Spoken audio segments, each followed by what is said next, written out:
मुख्य आकर्षण उत्तर प्रदेश के यशस्वी मुख्यमंत्री आदरणीय योगी आदित्यनाथ जी,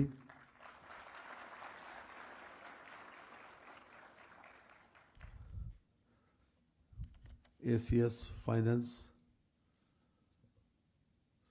श्री दीपक कुमार जी, उत्तर प्रदेश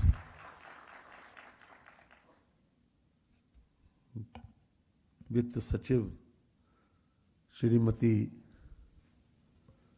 संदीप कौर जी, उत्तर प्रदेश शासन के एडवाइज़र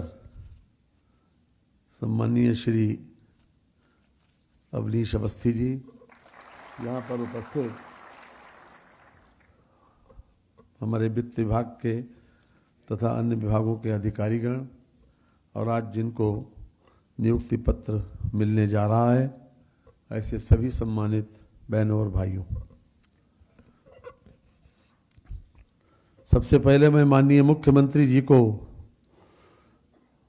धन्यवाद देना चाहता हूं कि उन्होंने अपना बहुमूल्य समय इस महत्वपूर्ण कार्यक्रम के लिए तथा मार्गदर्शन हेतु निकाला है।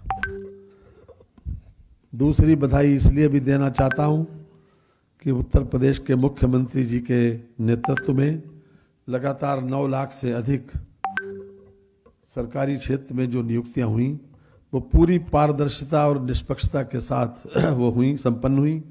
और आज मुझे कहते हुए ये खुशी है कि आज जिन 500 लोगों को नियुक्ति पत्र वितरण हो रहा है, उनकी जो परीक्षा सबऑर्डिनेट सर्विस कमीशन के माध्यम से हुई, वो भी माननीय मुख्यमंत्री जी के निर्देशानुसार पूरी निष्पक्षता और पारदर्शिता के आधार पर हुई।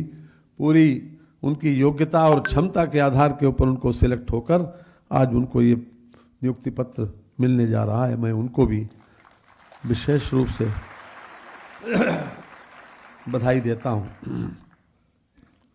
आज के इस अवसर पर मुझे ये कहते हुए खुशी है कि फाइनेंशियल डिसिप्लिन मेंटेन करने के लिए ये बहुत आवश्यक है इस ऑडिट की व्यवस्था, और समय समय के ऊपर इस ऑडिट के माध्यम से हमने करोड़ों रुपए इस बात में बचाए भी हैं उन आपत्तियों के माध्यम से।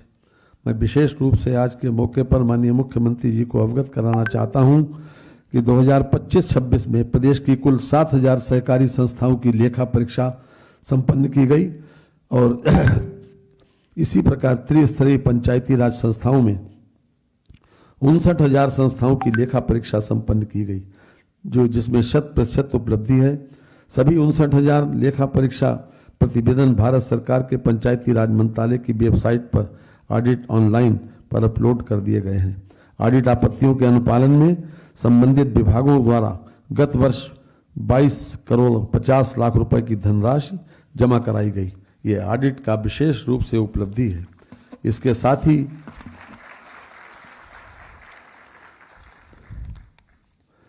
स्थानीय निधि लेखा परीक्षा, ये इसके अभी हाल ही में 100 वर्ष पूरे हुए हैं और 100 वर्ष किसी संस्था के पूरे होने पर एक बहुत बड़ी उपलब्धि हमारे सामने है। और स्थानीय निधि लेखा परीक्षा विभाग द्वारा 2,25,000 लेखा संपरीक्षा आपत्तियों का निस्तारण किया गया है। इनमें से 42,382 ऐसी आपत्तियां थीं जिनमें 5 करोड़ 13 लाख रुपए की धनराशि सही नहीं थी। मैं विशेष रूप से इस शुभ अवसर पर माननीय मुख्यमंत्री जी को अवगत कराना चाहूँगा कि हाल ही में इन्होंने जो 100 वर्ष पूरे किए, ये अपने आप में एक बहुत बड़ी उपलब्धि है हमारे विभाग की और खास तौर से स्थानीय निधि लेखा परीक्षा की।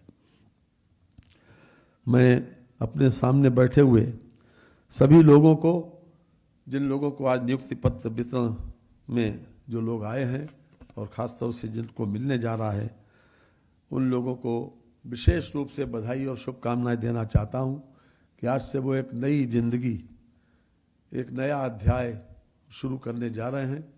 और ये अभी तक आप जॉब सीकर थे और अब आप किसी न किसी रूप में सरकारी दायित्व का निर्वहन करते हुए उत्तर प्रदेश की फाइनेंशियल डिसिप्लिन को मेंटेन करने की और ख़ास तौर से जो जिम्मेदारी लेखा परीक्षा के रूप में आपको मिली है, उसके लिए भी मैं ढेर सारी शुभकामनाएं देता हूं।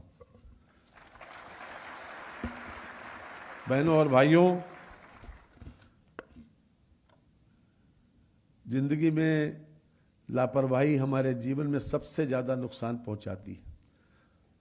आज का काम कल कर लेंगे, आज का काम परसों कर लेंगे, ये एक बहुत जिन देशों ने तरक्की की और जिन लोगों ने व्यक्तिगत रूप से तरक्की की, उन लोगों का सबसे बड़ा उपलब्धि यही है कि उनके पास टाइम मैनेजमेंट उनका सबसे बड़ा इंग्रेडिएंट होता है।